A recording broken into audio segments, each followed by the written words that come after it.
Coming up on Hoge and Jahns, Ben Johnson joins the show once again from training camp. This was a fun conversation, plus some news and nuggets to react to. Maybe a late night bar scene involving the head coach, country music. There's a lot to get to in this episode, and some roster moves, injuries, observations, details on the scrimmage coming up. It's all in this episode. It's loaded. Here we go.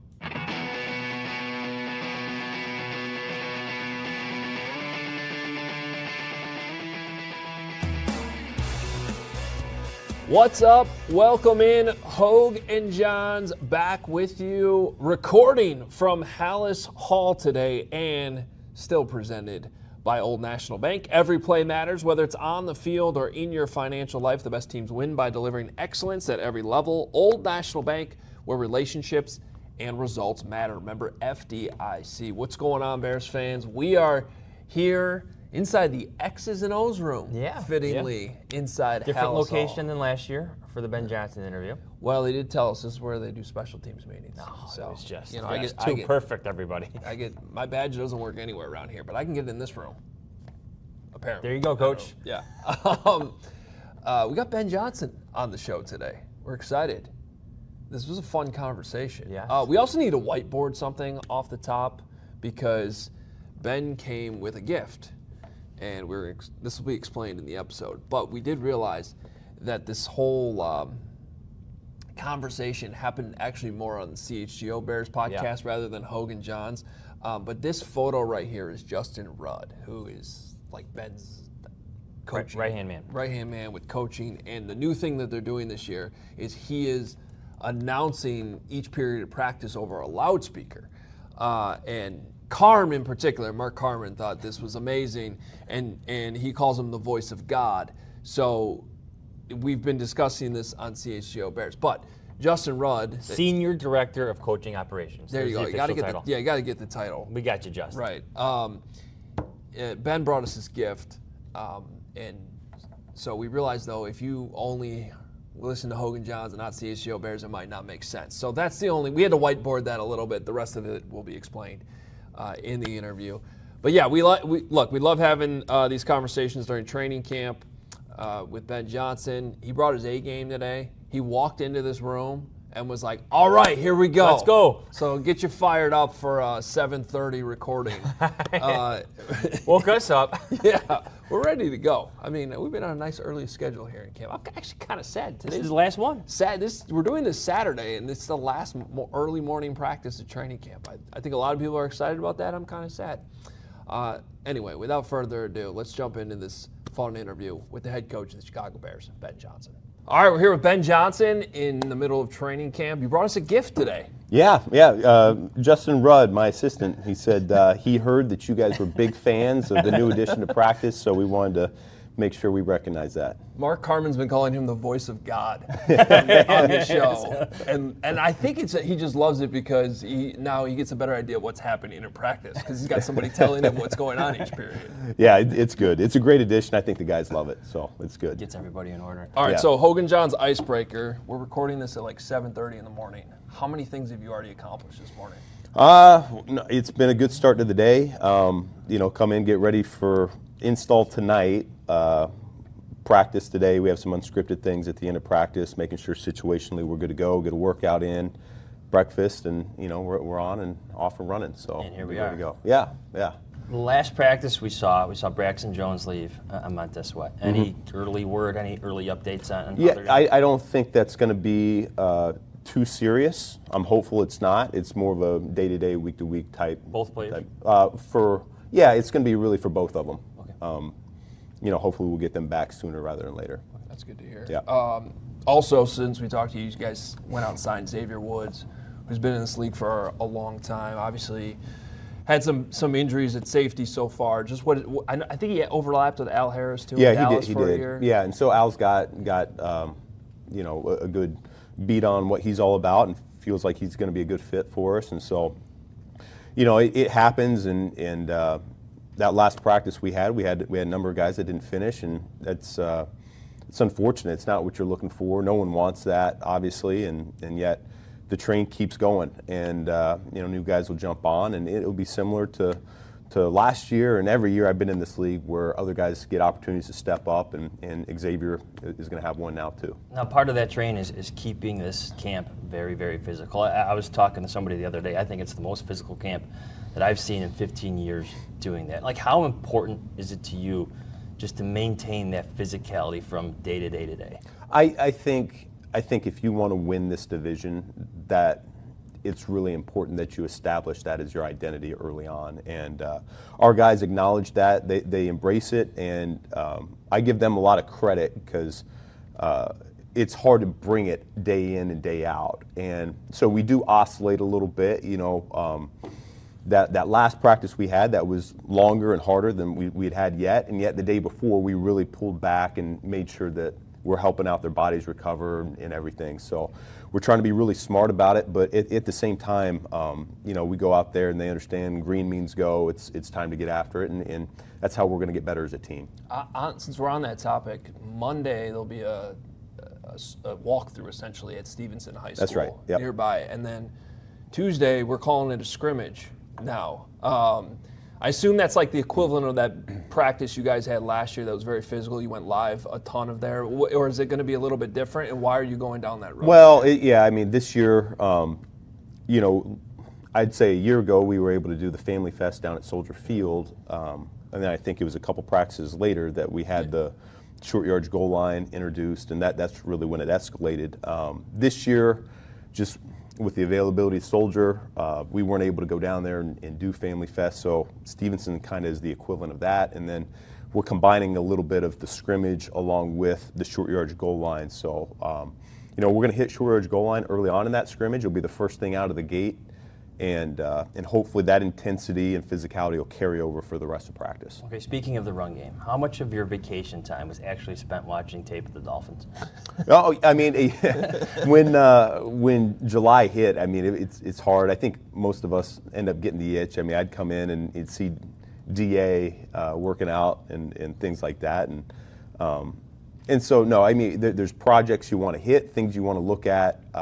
Coach Stewsville had sorted everything for me, so I was able to take a look at, when certain things were called down there against certain fronts, and it's just going to add to our library. So we have those kind of sitting on the back burner. We wanted to get through our installs the way we'd set them up in the springtime, and once we're done with that, the longer camp goes, we'll be able to dabble into some of that other stuff. How much does that fit what you called the other day, like your need to evolve from year to year, and how do you kind of like balance that versus some young players, including your quarterback, on this roster? Yeah, I mean, I think the bottom line is it always starts with the fundamentals, and it builds up from there. So once we prove out there in individual, in 9-on-7, in team settings that we've got the basic building blocks of what we want a triple to look like, what we want a deuce block to look like, what we want running off the ball, low pat. Like once we establish those and we see that on a consistent basis, that's when we can get a little bit more exotic in how we combine things.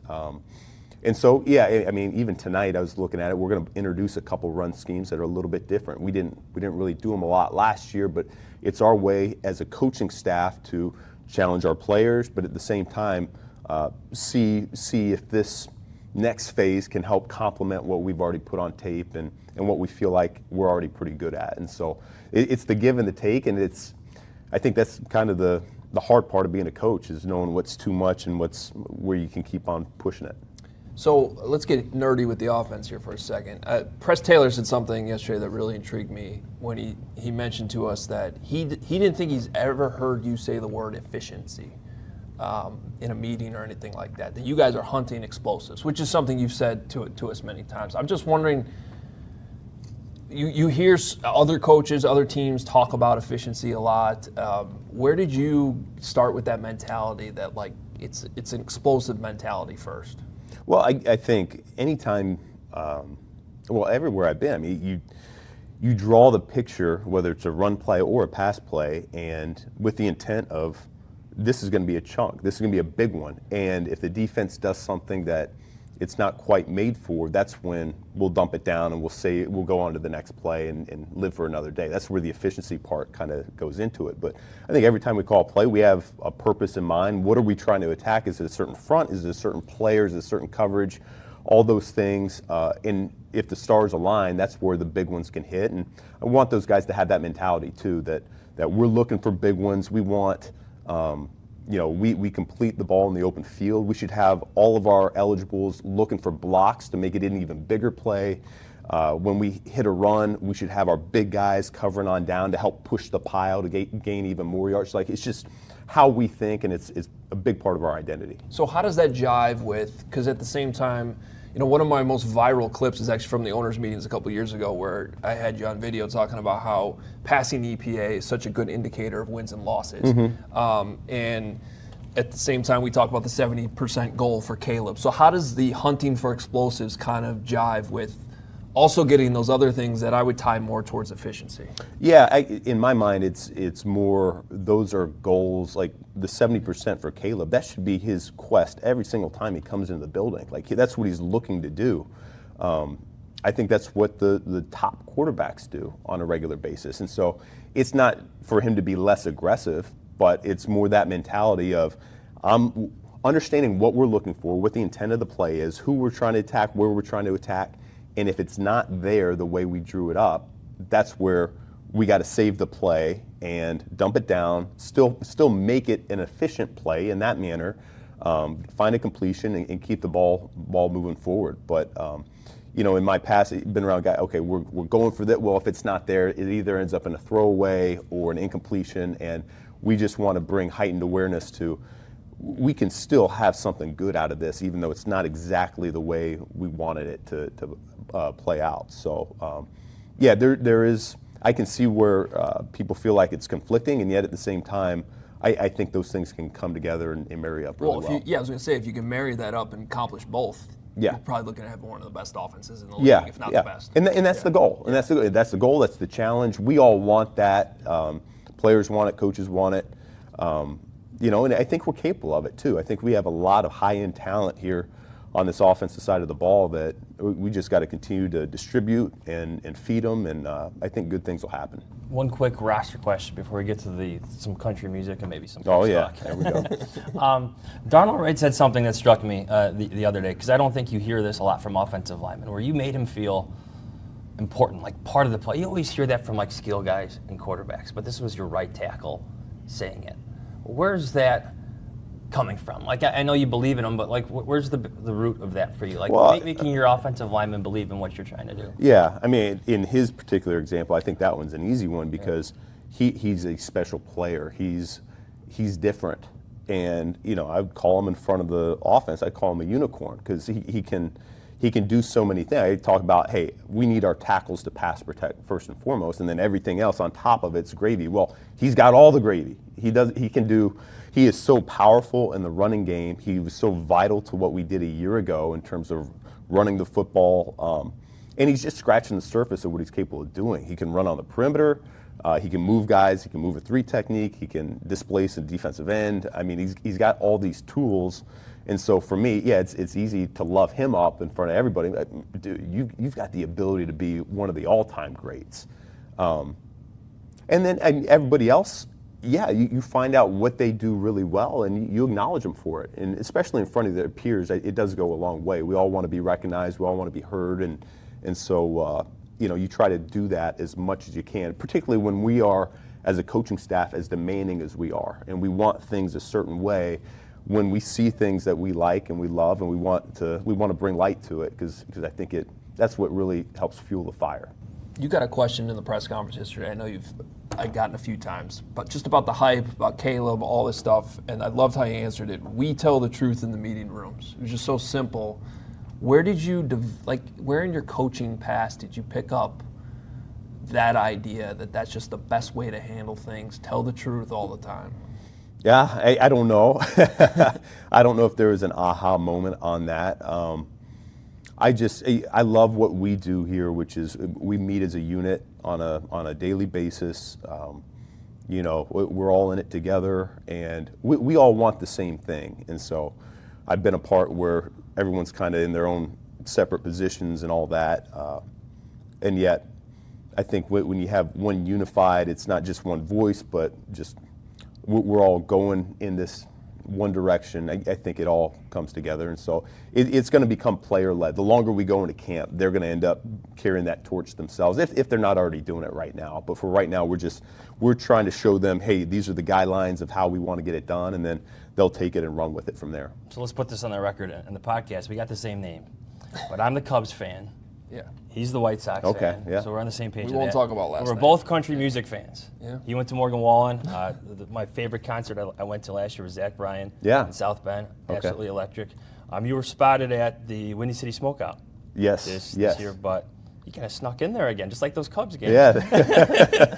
Yeah, no, we actually took a lot of the staff to the second night of Morgan Wallen. We had a blast there. I thought that was a phenomenal performance. And then my wife talked me into the Windy City Smokeout. She wanted to go. I think we went on Saturday night to that, and we had a blast there as well. So we're trying to get downtown as much as we can. But as you know, from Lake Forest is very difficult to carve out an hour and a half to fight through traffic to get down there. Yeah, but, the Morgan Wallen weekend. That was a good weekend in It Chicago. A lot was going great. on. I'm jealous that you got Ella Langley. We had Brooks and Dunn Friday night. Yeah. So. Yeah. It was really good. And I was actually down there earlier in the day. One of my buddies was getting married, so it turned into a whole bachelor party. I mean, it was a whole thing. So, but we have a blast every time we go down there. We love downtown. How many Cubs games did you hit up? I think I've been to 3 this year. Yeah, I haven't been seen to any 3. pictures. You're doing a good job. So I went to Sluggers after one of them. I don't know if I'm going to do that again. That was a little bit wild after the game, but good spot. no, I love all that whole area. Wrigleyville's awesome. Sluggers right after a game. That's pretty packed. How are we doing on timer?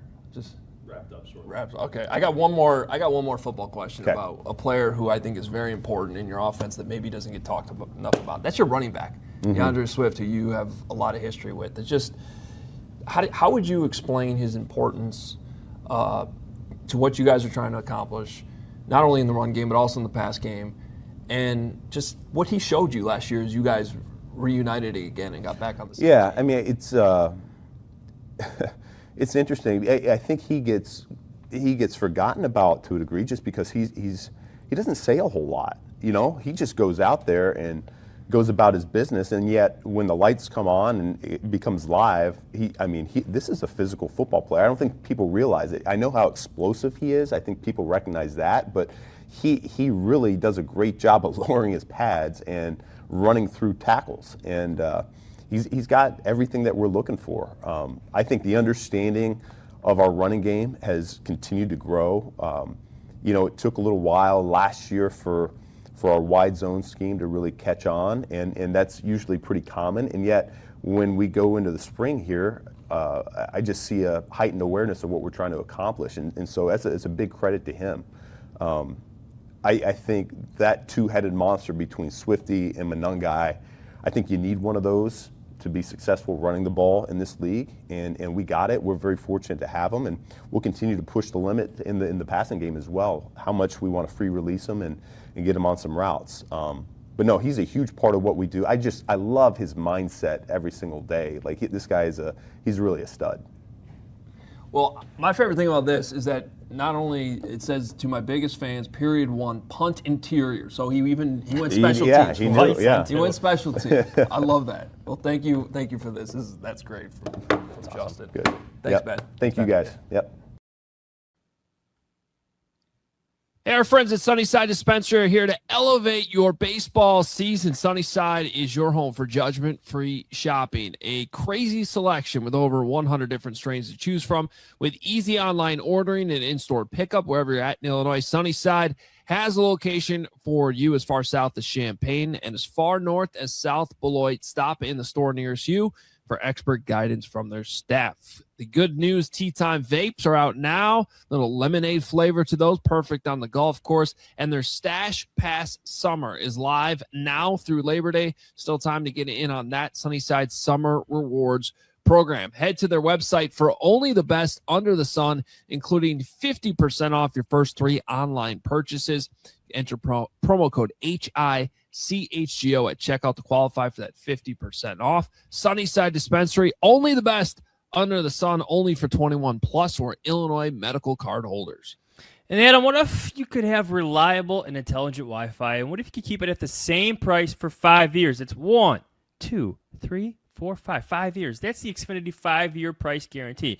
Imagine Wi-Fi that makes everything in your home work together, that finds and fixes problems before you even notice them, like super intelligent Wi-Fi with the 6th Sense. And here's the best part.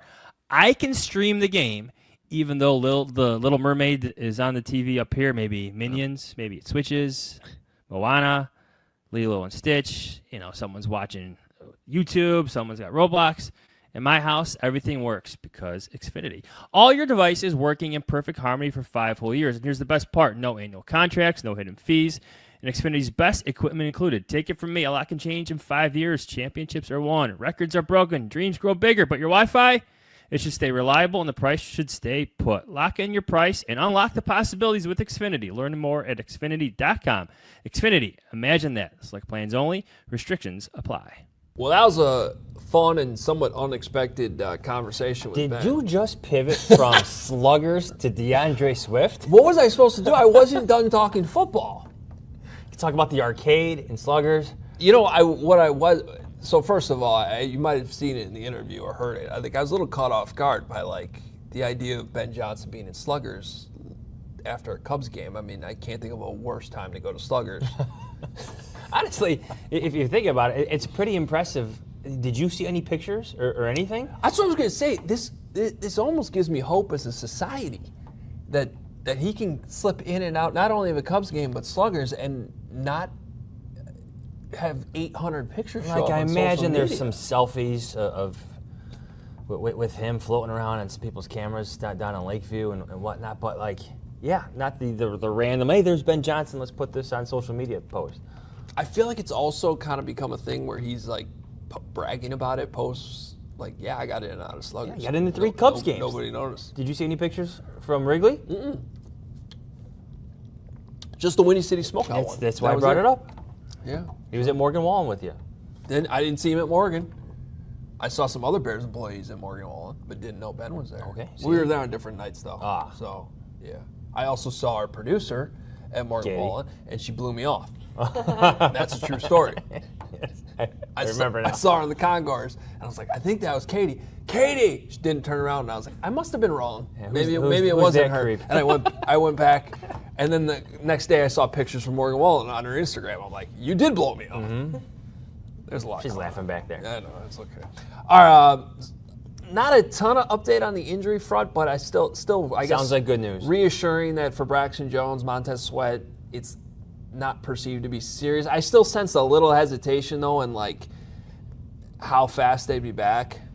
Because you don't know. Yeah. So just a little behind the scenes. We're recording this while practice is going on fields 3 and 4. Yeah, you might want to check Twitter actually that they're not out there. Yeah, no, they're not out there. So no, Okay. no Braxton Jones, no Montez Sweat. That's kind of to be expected after they left practice the other day. And it looks like Jedrick Wills Jr. is up first at left tackle today in the rotation. Yeah, we're literally recording the rest of this episode. I'm going to bother Pat as we. Yeah, practice is starting just to give you full disclosure on this because we wanted to get the Ben interview out quickly.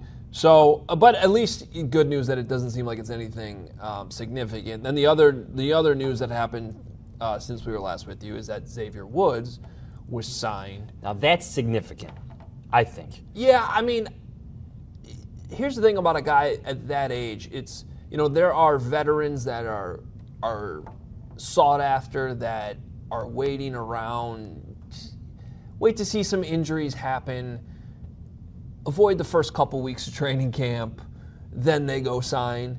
I think Aaron Donald's doing that right now with the Rams. He's just not working out randomly with his helmet on in Right. places.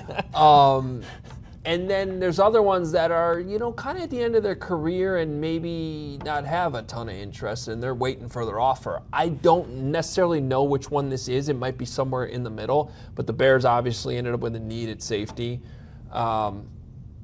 I think it's notable that it didn't go out and do this the day after Kobe Bryant got hurt. You know, it took a couple more injuries to sort of add up. Perhaps a couple more days of evaluating Cam Lewis at safety. I thought Cam was looking better in the slot, if I'm being honest. So I just think it's all of these factors. You go out and you get a guy that Al Harris overlapped with. It was just 1 year in Dallas, but it was Al Harris's first year with Mike McCarthy, 2020. That was Xavier Woods last year with the Cowboys, the team that drafted him. And he's been a number of places since. So I think this is an okay stopgap. I think he's got a chance, depending on how it shakes out at nickel and how Cam Lewis looks, to be the guy that's playing with Dylan Thieneman. I also wonder how much Dylan Thieneman's kind of slow start is playing into this too a little bit. Help, yeah. It doesn't. Let's just look at his Pro Football Reference page, right? 134 career games, 121 starts. He had 11 games last year, 10 starts. He made 2 interceptions last year, 15 career interceptions. He's been in the league since 2017. Yeah. So that experience, it helps. That matters in the secondary, and it helps. It matters with Dylan Thieneman's development. You need the help. Yeah, I mean, and like what you said with Cam Lewis, because I think you can survive knowing that Kobe Bryant's coming back at safety at some point, but you don't know what you're going to get from Kyler Gordon. And that spot is so important to Dennis Allen's defense. You know he wants to blitz. You know he wants to disguise certain things. You know he wants someone who's going to be a major help and run support. And I think Cam Lewis right now might be the best option over Jalen Jones and Josh Blackwell and Malik Muhammad. Yeah, so we'll see how quickly. It's obviously going to take Xavier Woods a little bit to get up to speed. They'll probably ramp him up physically and also mentally because, he's got that 1 year with Al Harris, but this is a different defense, and you gotta learn everything and all the assignments. But I think it was about time to bring in another veteran that you could different level of trust, and he's got plenty of time between now. We're still over a month away from the opener, first game, but. Yeah, I think there's a chance he could be on the field. Kevin Byard was in his 30s and playing well in this defense, so maybe they find something in Xavier Woods. Yeah. We didn't talk about Caleb much in that interview, but I was okay with that. Well, I think he was kind of in there in the completion percentage conversation. Yeah. QB, EPA, explosive plays. Yeah. But just not by direct questioning. We're 100%, but I think it's the kind of my point is I think we've kind of gotten to a good place where it's almost a good thing that we're not like hyper focused on the quarterback every given moment. I mean, we are, and we're watching him every day, but it's not like there's good things happening here that, when we had this interview with Ben last year this time, we were all kind of tiptoeing around the reality that things weren't looking great. Yeah. So that's my point. We've kind of gotten past that. And that's why I wanted to get that DeAndre Swift question in there at the end. I wasn't ready From for the sluggers interview. I wasn't to ready for it DeAndre to be Swift. over, okay? It was an awkward pivot, but we had to get back to football a little bit. Okay, that's what we do here. Fair. Okay, it is a football. I thought it was a good podcast. answer, too. It was a great answer. What else was in there? Are we forgetting anything? Some Darnell Wright love. Darnell Wright love. It's all gravy with Darnell Wright. There is some tweaks, some additions coming to the Bears' run game. Yes. Via the Miami Dolphins. Yeah. Which, for those that were, it's the Eric Stoodsville connection because he was there. The last interview that Ben had before going on his break was like, I'm going to watch a bunch of Dolphins film. I think this is the first time anybody's brought it up to him. Right. And then that's exactly. And there's the answer of why he was doing that. And it sounds like there's actually going to be some new stuff, which is good that you got to have new stuff every year. I love that he loves the run game, by the way. I do, too. You think of like offensive play callers, you just think of like the passing game and the QB relationship. Ben wants this downhill, violent run game that starts with his offensive lineman, but he's not just looking for like new things for his passing game. He's looking for new things for his run game. That's kind of cool. Yeah, you got it. All right, so we're going to take a break here. When we come back, the other thing we got into with them was what's coming up in the next few days. And I do think that this next week is very interesting. First of all, there's your first preseason game, but there's a scrimmage happening on Tuesday, and this is also the first time Ben's talked about what's to come in that scrimmage. So we'll tee that up and kind of fill in some of the details there as much as we can, but I know I'm really looking forward to that coming up this week. Hit that like button for us if you enjoyed the interview. Just in general. Send it to a friend. It helped. Yeah, we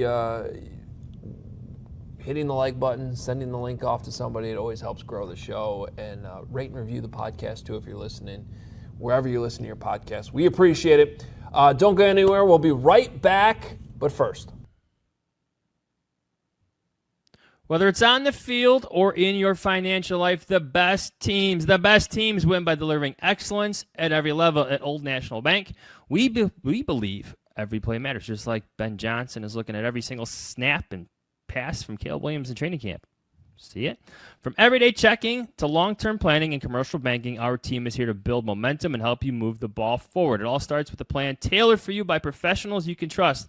From simple tasks to bigger financial moments, you can count on us to coordinate your needs with steady, knowledgeable guidance that brings clarity and confidence to each step. It's a partnership designed to help you feel supported not just today, but well into the future, just like Caleb feels with Ben Johnson calling plays for him. So whether you're celebrating a win, rebuilding after a tough loss, or gearing up for whatever comes next, we've got your back with tools, insights, and an expert crew that's always in your corner. Old National Bank. Member FDIC, relationships and results matter. And you know that moment, the one where you realize you left your favorite sunglasses at the beach, maybe on the roof of your car, the golf course. Rumor has it Greg Bragg's left not just one, but 2 golf clubs on the 18th hole the other day. And he was stressing out about it. But if he had left his Shady Rays instead, he wouldn't have been stressing, because you guys know by now with Shady Rays, they changed the game. They have sunglasses that are made for real life, seriously good looking, polarized, durable, not stupidly expensive. And the wild part is, if you lose them or break them, even on day one, Shady Rays will send you a brand new pair. No guilt trip, just replacements. Nobody's doing that for your golf clubs. But with Shady Rays, you have that peace of mind with your sunglasses all the time. You can wear them without fear on hikes, concerts, on the boat, on the golf course, wherever. Shady Rays is eyewear that has your back. So go to shadyrays.com and use code CHGO50. You'll get 50% off 2+ pairs of polarized sunglasses. It is time for Checking It Out, presented by Old National Bank. Every play matters, whether it's on the field or in your financial life. The best teams win by delivering excellence at every level. Old National Bank, where relationships and results matter. Member FDIC. And we are checking out something we haven't, I don't want to say never. I feel like the Bears, I remember the night practices in Bourbonnais in the stadium. Were those technically scrimmages? I feel like a couple of them might have been. Yeah. Matt Nagy had his mock game. Remember that? Yeah. I do remember that too. So it's not necessarily unheard of, but it does sound like him, from what we learned from Ben there, that he's kind of building on the big practice they had last year. So just to refresh your memory, because it was not a public practice, I believe it was a community day, and I think that's actually the same case this year.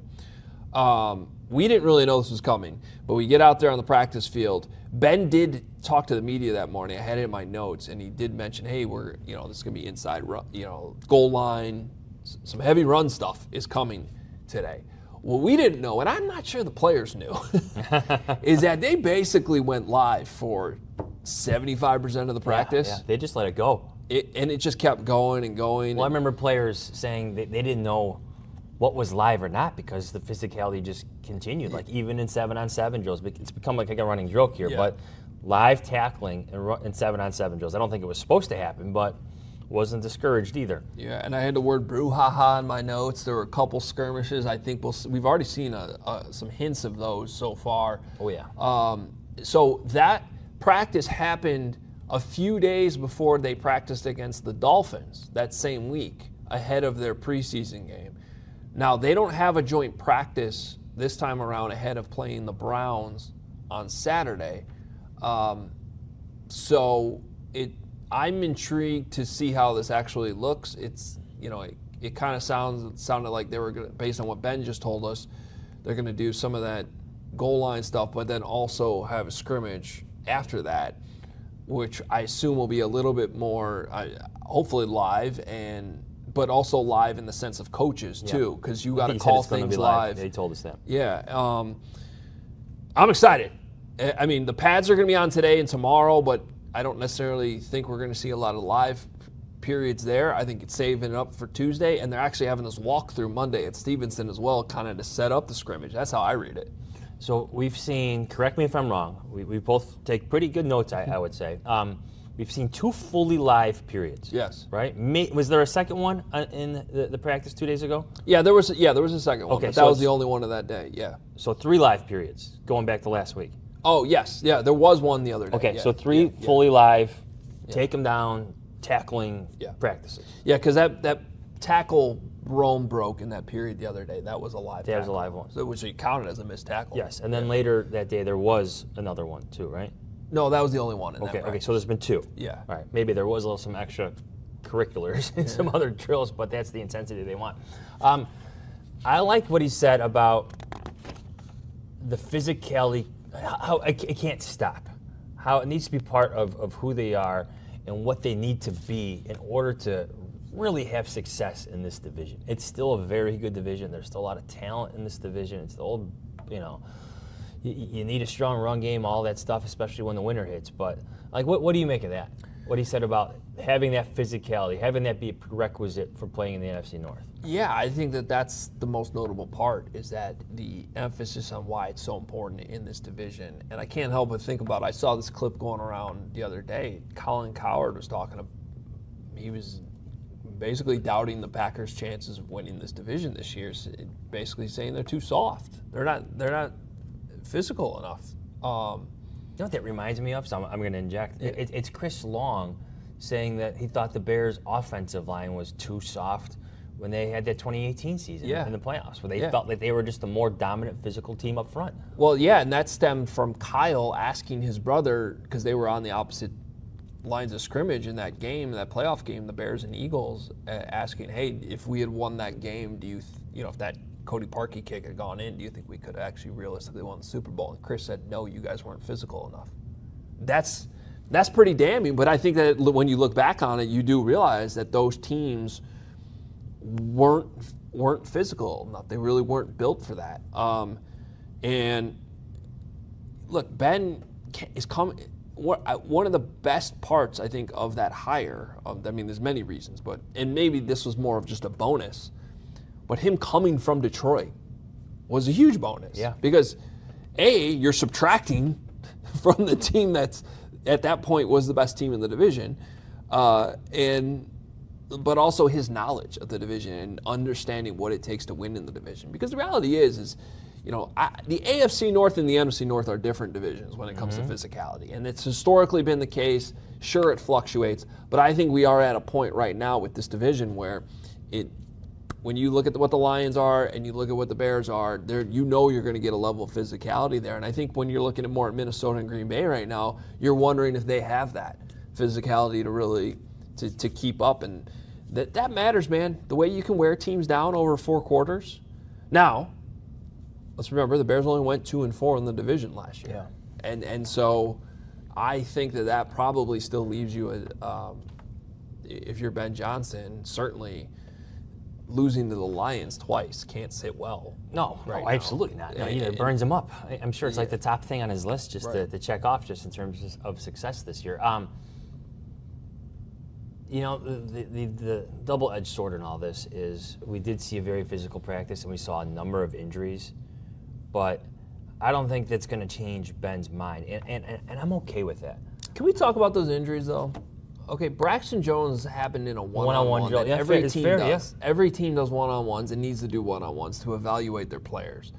One was in the last snap of a punt coverage drill. Yeah, none of that happened in the live periods is my point. Like, they're just playing football. And they have to play football. And unfortunately, Real football. And we saw it with Kobe Bryant. One-on-one drill. He didn't get hurt because pads were on. Every team's dealing with this right now. Like the Falcons just lost Jalen Walker to an ACL. Guys are going to get hurt. It's just the nature of the game. And so, I can't point to a single injury right now and be like, oh, it's because they were practicing too hard. Mm-hmm. And I'm a big believer, and it sounds like Ben subscribes to it too. The more prepared you are to practice in those conditions, you're actually reducing Yes. and I think Dennis Allen spoke to that the other day too. You're reducing the chances of injuries. That's how I look at it. Guys are going to get hurt, and the more prepared you are to withstand that physicality, you're actually putting yourself in a more advantageous position that the guy on the other side of you is more likely to get hurt than you are. I've seen more full to the ground tackles this year than I saw in 5 years covered of Matt Nagy, in 2 years of Mark Trestman, of 3 years of John Fox, 2 years of Matt Eberflus, and I'm being genuine about this. Yeah. Like, how often did we hear about thud and all of this stuff that's going to happen in practice, and then you get out there, and I left disappointed because where's the live contact? This was supposed to be live, period, and you would just see it on goal line, and that would be it. But this is different under Ben Johnson. It's a full-on 20-minute period of live contact for the first, second, and third teams. I think every coach I've covered here has talked about callousing their bodies for the regular season. This is the only one I've seen actually do it. And consistently, like, do it and mean it, is what Yeah. you're getting at. Well, and because I think you look back at last season, and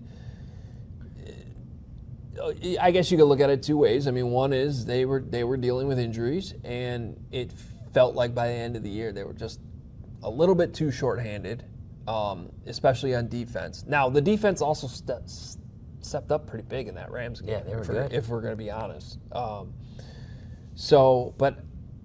you know, I imagine that in this building, I don't know how much they talk about it or don't, but what it looked like against the Eagles in Philadelphia, that's what you want it to look like. Yeah. And it really only looked like that for one game.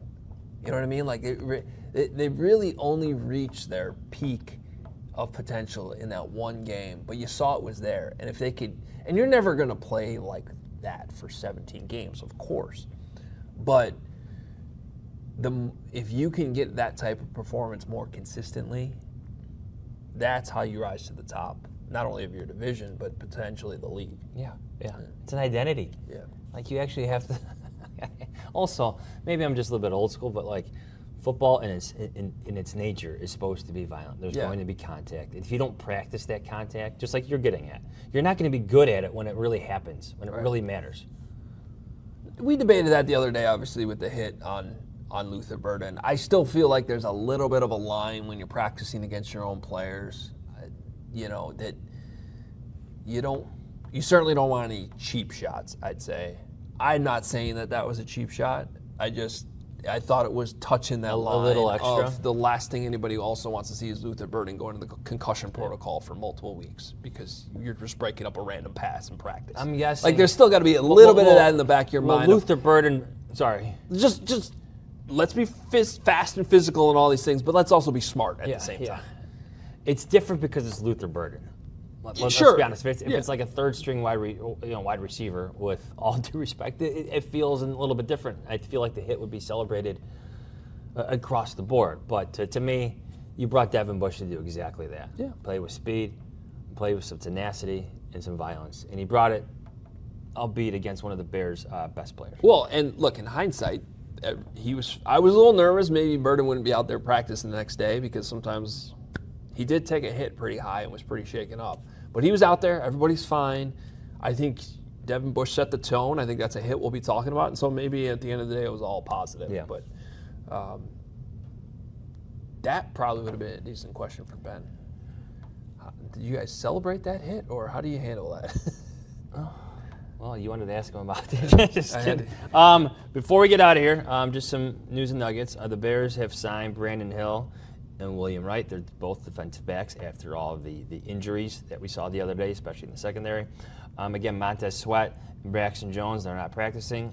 We got updates from Ben Johnson on that. But Terrell Smith, DeMarco Jackson, and Jalen Jones are also not out there. Say that again. Terrell Smith, Yep. DeMarco Jackson, Jalen Jones. So we saw, Terrell Smith's been dealing with something for the last couple of days. Jalen Jones left practice the other day. DeMarco Jackson, that's a new one, though. Correct. That's not great. Okay. Well, at least TJ Edwards is back, and you got Sanborn. All right. Well, injuries piling up in training camp. That's the other side of it. Yeah, but this is it. Yeah. This is part of life in camp. They're not the only team going through this. Yep. But also makes you, it makes it pretty clear why they needed a safety in Xavier Woods. All right, do I need to translate this for Carm? You need to do a lot of things for Carm, but go ahead. Period 1, punt interior on 1. So that means our interior punt formation, the block and the rush, is on field 1. Vice on 2. So that means usually when you vice the gunners, you're double teaming the gunners. So it's a drill where you got a gunner versus 2 defensive players, essentially defensive backs, and that would be on field 2. You think Carm will understand that? No. Yeah, me neither. No. This is awesome. I love when people can have a sense of humor about football, because it is serious, but it is still football. So, all right. Have fun. You good? I'm good. Just making sure we're not missing anything at practice. We're good. We should probably go Gotta out get there. out there. Probably get out there. All right. Thank you for watching, listening. Please hit the like button if you enjoyed the Ben Johnson interview or anything else here. We will figure out our schedule for this coming week, because it is kind of a weird week with the scrimmage. We probably shouldn't come back until they at least do the scrimmage, right? Oh, hold on. Another big episode on Tuesday, everybody. Oh, that's right. Stay tuned. That's right. Stay tuned for that.